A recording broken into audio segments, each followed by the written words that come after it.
With tears and hugs, Fatma Hassan is welcomed back to her home in Sudan's capital, Khartoum. She and her family were forced to leave because of the fighting between the army and the Rapid Support Forces. The paramilitary group controlled the East Nile area for nearly 2 years. But now that the army has regained control of the capital, Fatma has returned.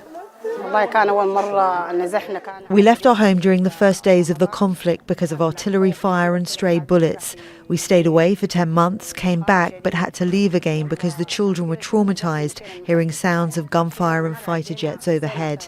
Now that the situation is stable and the army is in control, we hope we can stay and the children can go back to school. She's one of the hundreds of thousands trickling back to areas the army has retaken in recent months. The conflict, which began in April 2023, forced more than 13 million people to flee, nearly 3 million of them to neighboring countries. Mohammed al-Sadiq is returning to his home in Khartoum North.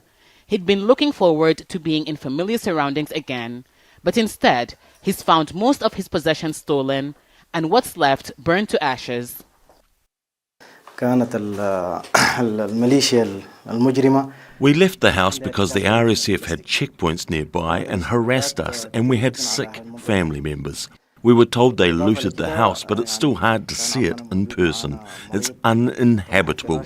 I have to rent somewhere until I can rebuild, and that will take time because the conflict drained all our savings. Basic infrastructure such as water and electricity networks have been destroyed. Many homes and schools are in ruins, and there's limited access to healthcare. The damages as a result of battles between the army and the RSF vary from city to city and from district to district here in Khartoum. So while residents may be returning to some parts of the capital, there are other parts that are hard to return to just yet. The army says it's working to clear what it describes as pockets of RSF fighters in Khartoum, one of the 3 cities that make up Sudan's capital. That and closed bridges to the city are slowing the return of people. Fatma says coming home is a chance for her to rebuild her life.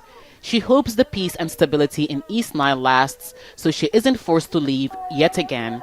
Hiba Morgan, Al Jazeera, Khartoum. Make sure to subscribe to our channel to get the latest news from Al Jazeera.